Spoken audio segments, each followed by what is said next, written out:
In the US election, campaigning is on in full swing. Both candidates are on a media blitz. Yesterday, Kamala Harris gave an interview to Fox News. The conversation was short, but it was very combative. Harris talked about everything from immigration to gender affirmation surgery. What stood out, however, was how she distanced herself from Joe Biden's legacy. On the other side, Donald Trump was also on Fox News, this time for a town hall. He was trying to woo women voters. He backed his support for IVF, in vitro fertilization. But he did it in a Trumpian fashion by calling himself the father of IVF. Our next report brings you all the details. Two presidential candidates, two conversations, and one TV network at the center of it all. Looks like Fox News is the favorite this election season. There's less than 3 weeks to go for the polls, and both Kamala Harris and Donald Trump are on Fox, making their final pitches to the voters. Yesterday, Kamala Harris sat down with Fox News anchor Bret Baier. The conversation wasn't very long, just around 25 minutes. It was her first interview with the network since she became the Democratic presidential nominee, and it was combative. The first bill, practically within hours of taking the oath, was a bill to fix our immigration system. Yes, ma'am. It was called the U.S. Citizenship Act of 2021. Exactly. It was essentially a pathway to citizenship for the... Yes, ma'am. May I finish responding, please? But you have to let me finish, You please. had the White House and the House and the Senate, I'm and in they the didn't bring middle up of that bill. responding to the point you're raising, and I'd like to finish. Yes, ma'am. So there was a lot of back and forth, but the interview had three main takeaways. The first is immigration. It's a key issue in this presidential election. Kamala Harris was asked about her stance and her many flip-flops. I do not believe in decriminalizing border crossings, and I've not done that as vice president. I will not do that as president. Another issue of contention was taxpayer-funded gender reassignment surgery for prisoners. Kamala Harris had supported it in the past.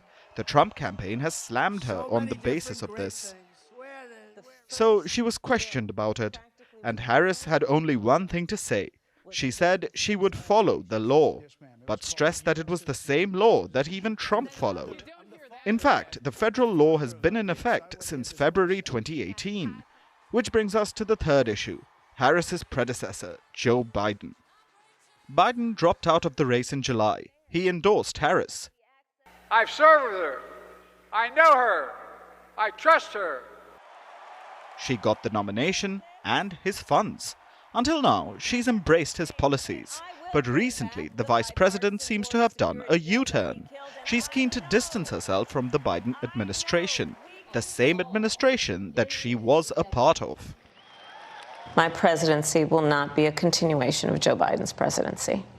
And like every new president that comes into office, I will bring my life experiences, my professional experiences, and fresh and new ideas. I represent a new generation of leadership. So, combative and brief. That was Harris's stint at Fox News. And what did Trump's interview look like? Well, more of the usual. Donald Trump is no stranger to Fox News. He even dials in for morning shows, and the network has backed him throughout. So he chose to use Fox News to connect with an unlikely voter base, the women of America.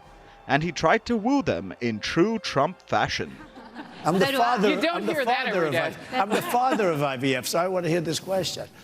This was a Fox News town hall. Trump was connecting with women voters. We don't know how much being the father of IVF will woo them, but there's a clear strategy here. Harris's interview was in Pennsylvania. Trump's town hall in Georgia. These are swing states. Whoever wins them wins the presidency. So the candidates are on a media blitz. We don't know who will come out on top, but Fox News seems to be making the most of it. Firstpost decodes the U.S. election.